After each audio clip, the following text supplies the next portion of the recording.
June 25వ తేదీ నుంచి sir Telangana అవతరించాక మొదటిసారి నిర్వహణ షెడ్యూల్ విడుదలైంది. సర్ అంటే ఓటర్ లిస్టు ప్రక్షాళన, ఓటర్ల జాబితాని సమగ్రంగా సవరిస్తారనమాట. లేని వాళ్ళు ఎవరన్నా ఉంటే వాళ్ళ ఓట్లు తీసేస్తారు. ఆ ఫలానా ఇంటికి పోతారు ఓటు ఉందని, ఆ ఇంట్లో ఆ ఫలానా వ్యక్తి లేడనుకోండి, ఇమీడియట్గా ఆ ఓటుని డిలీట్ చేస్తారు. వివాదాస్పదంగా అనుమానాస్పదంగా కనిపించారు అనుకోండి, వేరే దేశం నుంచి వచ్చిన ఇంకోటి అని వాళ్ళ ఓట్లు ఉన్నా కూడా వాళ్ళవి హోల్డ్లో పెడతారు, వాళ్ళవి కూడా తీసేసే ప్రయత్నం చేస్తారు. ఇట్లా పశ్చిమ బెంగాల్లో దాదాపు 90 లక్షల ఓట్లలో 28-30 లక్షలు అట్లా తీసేసి అంటున్నారు కదా, అఫీషియల్గా చెప్తున్నారు కదా. సో మొత్తానికి తెలంగాణలో అది స్టార్ట్ కాబోతున్నది. జూన్ 25వ తేదీ నుంచి సర్, ఇవాళ ఎంత డేటు 15, అంటే ఇంకొక 10 రోజుల్లో ఇది ప్రారంభం కాబోతున్నది. తెలంగాణ అవతరించాక మొదటిసారి నిర్వహణ షెడ్యూల్ విడుదలైంది. 83 లక్షల ఇండ్లకు వెళ్లి సర్వే చేయబోతున్న బిఎల్ఓలు. ఈ నెల 12 నాటికి ఉన్న ఓటర్లు 3,39,20,705 మంది. ఈ నెల 12వ తేదీ నాటికి ఉన్న ఓటర్ లిస్టు లెక్క ప్రకారంగా 3,39,20,705 మంది ఉన్నారు. జూలై 31వ తేదీన ముసాయిదా ఓటర్ల జాబితా తుది ప్రచురణ అక్టోబర్ 1వ తేదీన. సో అక్టోబర్ 1కి లిస్ట్ అంతా రెడీ అయిపోయి మన ముందు ఉంటుంది. ఫైనల్ కాపీ అన్నమాట. అసలు ఈ సర్ ఉద్దేశం ఏంటి అంటే, చనిపోయిన వారు, డూప్లికేట్, శాశ్వతంగా తరలిపోయిన వారు, అనర్హుల పేర్లను ఓటర్ల జాబితా నుంచి తొలగించి అర్హుల పేర్లు మాత్రమే ఉండేలా చూడడం. ఈ విధానం ఎట్లుంటుంది, బిఎల్ఓలు ఎవరైతే ఆఫీసర్లు ఉంటారో ఇంటింటికి వెళ్ళి పరిశీలిస్తారు. ఓటర్లు భర్తీ చేసిన ఎన్యూమరేషన్ ఫారాలను పాత ఓటరు డేటాతో పోల్చి చూస్తారు. ఇప్పటి వరకు ఎన్నిసార్లు చేశారు ఇది సర్ అనేది? 1951-2004 మధ్యకాలంలో 8 సార్లు ఇలాంటి కసరత్తు జరిగిందట. 8 సార్లు జరిగింది. 1951 నుంచి 2004 వరకు. చివరిగా 2001-2004 మధ్య జరిగింది. తర్వాత ఇప్పుడు మళ్ళీ జరుగుతున్నది. ఒకవేళ ఇంటికి తాళం వేసిందనుకో పరిస్థితి ఏంటి? తెలంగాణలో ఈ నెల 12వ తేదీ వరకు 3,39,20,705 మంది ఓటర్లు ఉన్నారు. 35,985 మంది బిఎల్ఓలు అంటే ఆఫీసర్లు, ఇంటింటికి తిరిగే వాళ్ళు. 25,866 మంది బిఎల్ఏలు. బిఎల్ఏలు ఎవరంటే రాజకీయ పార్టీలు నిర్మించుకున్న ఏజెంట్లు అనమాట. అంటే వాళ్ళు పరిశీలిస్తారు. ఇప్పుడు ఆయన నిర్ణయం తీసుకున్నాడు ఈ ఓటు డిలీట్ చేయాలని, ఇదే లేదు ఉన్నాడా పక్కింట్లోనే ఉన్నాడని చెప్పిండు అనుకో, ఆడికి పోతాడు అన్నట్టు. అంటే ఏజెంటు జస్ట్ లైక్ పోలింగ్ బూత్లో ఉన్న ఏజెంట్ లాగానే చెక్ చేసుకుంటాడు కదా. పోలింగ్ బూత్లోకి వెళ్ళినప్పుడు పలానా ఓటు ఈ నెంబర్ వచ్చింది అనగానే టిక్ పెట్టుకుంటారు కదా. సేమ్ యాజ్ ఇట్ ఈస్గా ఈ బిఎల్ఏలు రాజకీయ పార్టీలు ఏర్పాటు చేసుకున్న వాళ్ళు అనమాట. 33 జిల్లాల్లో మొత్తం 13 కార్పొరేషన్లు, 129 పట్టణాలు, 12,769 గ్రామ పంచాయతీల వివరాలను విభాగాల వారీగా అధికారులు గుర్తించి పెట్టుకున్నారు. రాష్ట్రంలో సుమారు 83 లక్షల కుటుంబాల వద్దకు వెళ్లి బిఎల్ఓలు సర్వే నిర్వహిస్తారు. వారు వెళ్ళినప్పుడు తాళం ఉంటే కనీసం 3 సార్లు ఆ ఇంటిని సందర్శించాల్సి ఉంటుంది. మీ ఇంటికి తాళం ఉందనుకోండి, ఒకసారి వచ్చారు, 3వ సారి కూడా వస్తారనమాట. మరి 3వ సారి కూడా తాళం ఉంటే అంటే ఎట్లా డిసైడ్ చేస్తారు, ఎప్పుడెప్పుడు వస్తారు? ఇప్పుడు ఇమీడియట్గా ఆ ఇంట్లో వాళ్ళు వారం రోజులు ట్రిప్కి పోయారు అనుకోండి, వారం రోజులు 3 సార్లు వస్తారా? ఎట్లా నెలకోసారి వస్తారా? తెలంగాణ, ఆంధ్రప్రదేశ్ సహా దేశవ్యాప్తంగా 16 రాష్ట్రాలు, 3 కేంద్రపాలిత ప్రాంతాల్లో ఓటర్ల జాబితా సమగ్ర సవరణ 3వ దశ నిర్వహించాలని కేంద్ర ఎన్నికల సంఘం నిర్ణయించింది. సంబంధిత షెడ్యూల్ను గురువారం ప్రకటించింది. ప్రస్తుతం జనగణనలో భాగంగా దేశవ్యాప్తంగా గృహగణన నిర్వహిస్తున్న యంత్రాంగాన్ని దృష్టిలో ఉంచుకొని అదే కార్యక్రమంతో పాటు సర్ 3వ దశ షెడ్యూల్ను ఖరారు చేసింది. ఆంధ్రప్రదేశ్లో బూత్ లెవెల్ అధికారులు అంటే వాళ్ళే బిఎల్ఓలు జూన్ 15 నుంచి జూలై 14 తేదీల మధ్యలో ఇంటింటికి తిరిగి పరిశీలన చేస్తారు. తెలంగాణలో ఈ కార్యక్రమం జూన్ 25 నుంచి జూలై 24వ తేదీ మధ్యలో ఉంటుంది. అంటే మీ ఇంటికి 3 సార్లు వచ్చేది కూడా ఒకవేళ తాళం ఉంటే ఈ నెల మధ్య కాలంలోనే వస్తారు. ఒకవేళ మీరు అందులో లేదు తాళమే ఉందనుకో మీ ఓడిపోతుంది.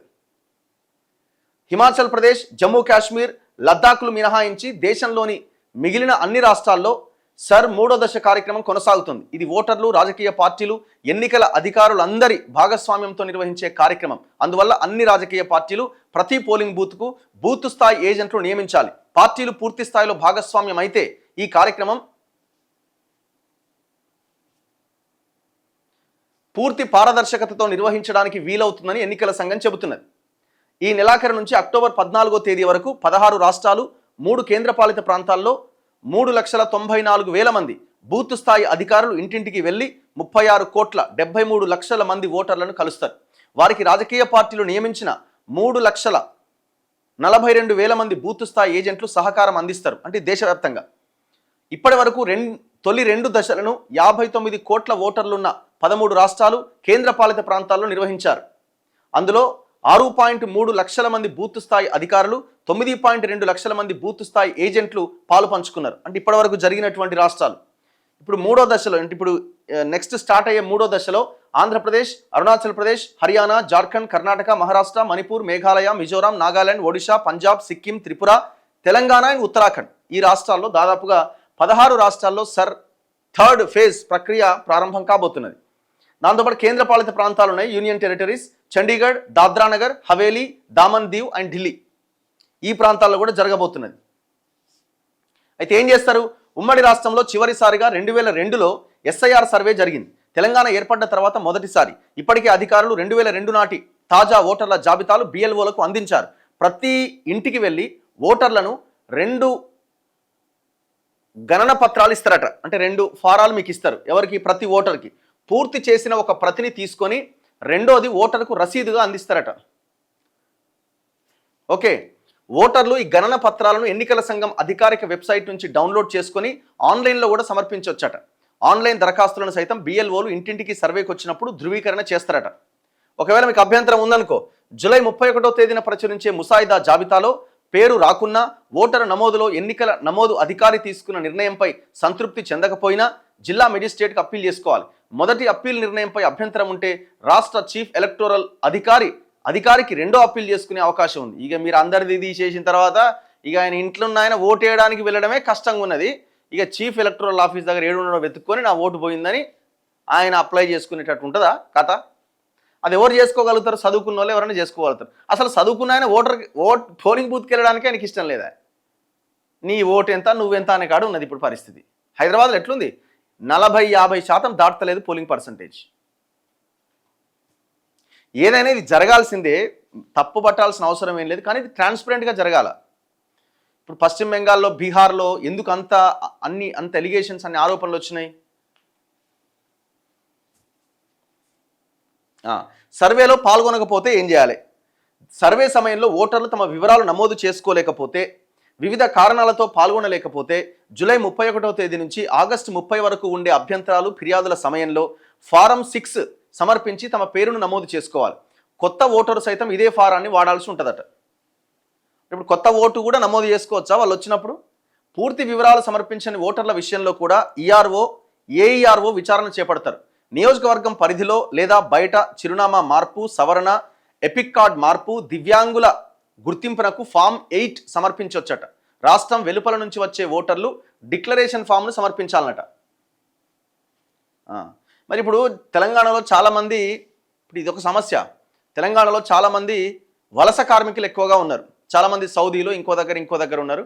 ఓట్ల సమయానికి వచ్చే వాళ్ళు ఉన్నారు. ఈ తెలంగాణ, నల్గొండ ఇట్లాంటి పల్లెల్లో, మద్రాస్, చెన్నై లాంటి ప్రాంతాల్లో అక్కడ పని చేసుకొని అప్పుడప్పుడు వచ్చిపోతున్న వాళ్ళు ఉన్నారు. మరి అట్లాంటి వాళ్ళకి ఎట్లా? మళ్ళీ వాళ్ళు కూడా ఏదైనా డిక్లరేషన్ ఫామ్ ఇంకా అదొకటి ఇదోటి అని చెప్తారా? అట్లాంటి ఏమన్నా ఉంటాయా? ఒకవేళ మీరు వాళ్ళ మీద డౌట్ ఉంటే అక్కడ ఒక సమావేశాన్ని, సభను ఏర్పాటు చేయాలి. గ్రామ సభని ఈయన ఈ ఓటర్ అయినా కాదని డిసైడ్ చేయాలి, ఖతం చేసేయాలి. మళ్ళీ ఆయన డిక్లరేషన్ ఫామ్ ఇది అది అని అంటే ఎక్కడ పోవాలి? ఇప్పటికే కొనసాగుతున్న మ్యాపింగ్ అట. సో ఫస్ట్ ఫేజ్ అయిపోయింది. పైలట్ ప్రాజెక్ట్ కింద ఫస్ట్ ఫేజ్ బీహార్లో మొదలుపెట్టిరు. అక్కడ 47 లక్షల మంది ఓటర్లను తీసేసిరు. ఎక్కడ? బీహార్లో జరిగింది ఇది. రెండో దశలో 9 రాష్ట్రాలు, 3 కేంద్రపాలిత ప్రాంతాల్లో జరిగింది. సెకండ్ ఫేజ్లో మొత్తంగా 7,36,00,000 మంది ఓటర్లను తొలగించారు సెకండ్ ఫేజ్లో. మరి ఈ థర్డ్ ఫేజ్లో దాదాపుగా 16 రాష్ట్రాలు, 5 కేంద్రపాలిత ప్రాంతాలు ఇప్పుడు థర్డ్ ఫేజ్లో జరగబోతున్నాయి. మరి ఇక్కడ ఎన్ని కోట్ల మంది ఓట్లు పోతాయో చూడాలి. అయితే కొత్త ఓటర్లు ఉంటారు కదా సార్, రెండో విడతకు ముందు 9 రాష్ట్రాలు, 3 కేంద్రపాలిత ప్రాంతాల్లో మొత్తం ఓటర్ల సంఖ్య 50,99,00,000 ఉంటే తర్వాత అది 45,81,00,000కు తగ్గింది. అత్యధికంగా ఉత్తరప్రదేశ్లో 2,05,00,000 మంది ఓటర్లను తొలగించారు. తర్వాతి స్థానంలో పశ్చిమ బెంగాల్ 83,86,000, తమిళనాడు 74,00,000 ఓట్లు తొలగించేశారు. కొత్త ఓటర్ల జాబితాలో చేరిన వారి పేర్లు అత్యధికంగా ఉత్తరప్రదేశ్, తమిళనాడు, కేరళ రాష్ట్రాల్లో ఉన్నాయట. సో ఇట్లా ఈ ప్రక్రియ చాలా ఇంపార్టెంట్ ఇది. ఎందుకంటే మొత్తం ప్రభుత్వాలని డిసైడ్ చేసేది కదా ఓట్ అంటే. ఎవరు అధికారంలో ఉండాలి, ఎవరు అధికారంలో ఉండొద్దు అని మనం ఎన్నుకునే నాయకులను డిసైడ్ చేసేది కదా ఇది. మన భవిష్యత్తును నిర్ణయించేది కదా. కాబట్టి మనం అంత సమయం కేటాయించినాం.